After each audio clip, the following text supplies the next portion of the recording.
It looks like that so-called brotherhood between Khamzat Chimaev and Belal Muhammad is officially over. The two once took a picture together and even shared mutual respect, with Belal saying that Chimaev's support for Palestine turned them from possible rivals into friends. But all that's in the past now. Ahead of UFC 315, Belal made it clear. If Chimaev beats Dricus du Plessis and becomes the middleweight champion, he wants to move up and fight him. Well, Khamzat saw that. And let's just say, he wasn't feeling the love. He posted their old picture on X and wrote, "He's crying again." Then followed it up with, "Yes, he called me a Muslim brother. Then he says he wants to beat me. So should I be nice to you? I like real people, not fake. If you call my brother, you should be my brother. I always support Palestine, but I never support fake people." That's a hard switch from respect to full-on beef. And now Belal's loss to JDM seems to have worsened it. Tom Aspinall just became the longest reigning interim champion in UFC history. But instead of celebrating, he's annoyed. On the High Performance podcast, Tom said, "You are now the longest reigning interim champion." Yeah, it's a lot of that is bull, isn't it? That is not something that I wanted. No, it's not something that I'm not that proud of that one, to be honest. The interim title's nice, but the longest reigning one, I obviously wanted to contend for the undisputed in the time that I've been interim. So it's coming. And when it comes to John Jones, he's over it. "I'm bored. If we don't fight soon, I want to move on." I think it's all about money on his side. He's 37 or 38, he's got 1,000,000 miles on the clock. He's taken a lot of shots. He knows if he fights me, I'm the most dangerous guy in the UFC, it better be worth it. What would you do if you were in Tom's shoes? Let us know down in the comments. Colby Covington and Henry Cejudo just had a wild face-off, but not in the octagon.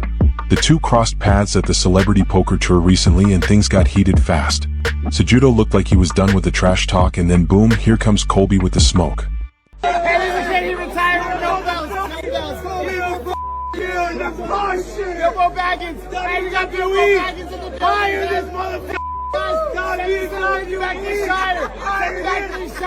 can't win.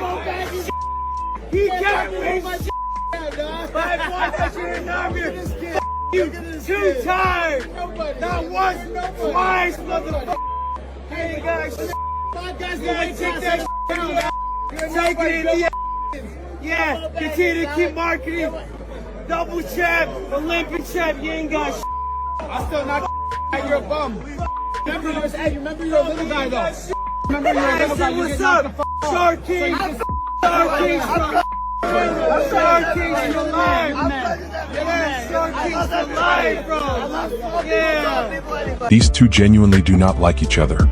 No word yet if the UFC wants to cash in on that tension, but this definitely lit up social media. Meanwhile, DC also weighed in on the same fight. Daniel Cormier says don't just look at what Belal didn't do, look at what Jack Della Maddalena did right. It's not about what Belal did not do, it's all about what Jack Della Maddalena actually did. He fought a wonderful fight, and now he is the UFC welterweight champion. And you would think that when you get a big win like that, there's a lot of time to celebrate. Unfortunately for Jack Della, right away he gets Islam Makhachev. The UFC said the other day at the press conference, Jack Della wins, Makhachev will go up and fight Jack Della Maddalena for the welterweight championship of the world. Number one pound-for-pound guy in the world, and Della Maddalena will fly up those pound-for-pound rankings. This is an undefeated guy in the UFC, a guy that has not lost in 18 straight fights now, a guy that's carrying confidence of beating a guy like Belal Muhammad. If there's a guy to fight before you fight Islam, it's a guy like Belal who wrestles and uses it as his main tool and be able to defend in the way that Jack Della did. And I'll get into that matchup a little bit more as we get close to that fight. But just know I'm very excited about it, as I'm pretty sure all of you guys are too. Kamaru Usman reacts to Belal's loss. And surprisingly, Kamaru Usman, someone who never really liked Belal, still had nothing but respect to give. Listen, it's people get so invested in this game to where they think that I'm supposed to be happy because he lost. Why would I be happy because he lost? I hadn't fought him yet.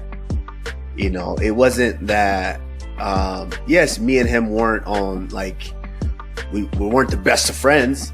I'll tell you that for sure. But that doesn't mean I'm happy that he lost. And as a former champion, as a former pound for pound top dog, as far as, you know, not just with the rankings, but also as far as selling pay-per-views, I understand what this game is. And listen, as much as we didn't like each other, it was still something that people wanted to see. It was something that was on the cusp of potentially happening. So no, I'm not excited that he lost. I'm not disappointed. I'm indifferent. You know, absolutely, especially when a champion loses. I'm not excited about that because it's difficult to, after you lose, it's difficult to get back. It's difficult to work so hard to get in there, step in there and try to accomplish something and fall short. It's very difficult. So I'm not going to prey on anyone's downfall in any way, shape, form, or fashion. So no, absolutely not excited that he lost. But on the flip side, I will say it was a way that I was looking at this fight. I was looking at the matchup and what was happening leading up to the matchup and what was being said before, to where I'm like, why are you not paying too much attention to this guy? It was almost dismissive. It was almost like, yeah, I ain't even gonna take him down. I'm a Canelo hands. I'm gonna put this on him. I'm about to do this and do that. To where I'm like, this kid's not bad. This dude ain't no joke. This dude is good. I see something in his spirit when he fights. Robert Whittaker also weighed in on Belal's performance, and he kept it real. He was super impressed with JDM's takedown defense and control in the pocket. Honestly, I expected more takedowns from Belal. Understandably, It's hard. Like once this weight gets going, and Jack, I'm sure his takedown defense has only rolled over since his last fight. I'm sure it's just been worked even to a higher degree. You can see the way he strikes is built to dissuade wrestlers from entering that space. Yeah. As well, instinctively, as soon as Belal got on the legs or got on the thing, he went 2-on-1s, he went switches. He went switches to create an opportunity to explode out of. It was, Jack was ready for this fight. You can tell he had crossed all his T's and dotted all his I's. It was, super remarkable. But his striking, his comfortability and his ability to stay in that mid-range, play with fire, and win the fight there like 9 out of 10 times. No, 10 out of 10 times. He hasn't lost yet. Guy just takes that mid space. Do you agree with him? Let us know down in the comments. Should Tom just forget about John Jones and focus on other possible opponents? And why hasn't the UFC considered striping John Jones? Drop your thoughts in the comments and don't forget to like and subscribe so you never miss any fight updates. Thanks for watching, guys. See you in the next one. They said that Islam Makhachev would get the title shot up at 170 if you won this belt tonight. What do you think about that? I think it's a beautiful challenge. He's pound for pound #1. I'm going to get him back for Volk.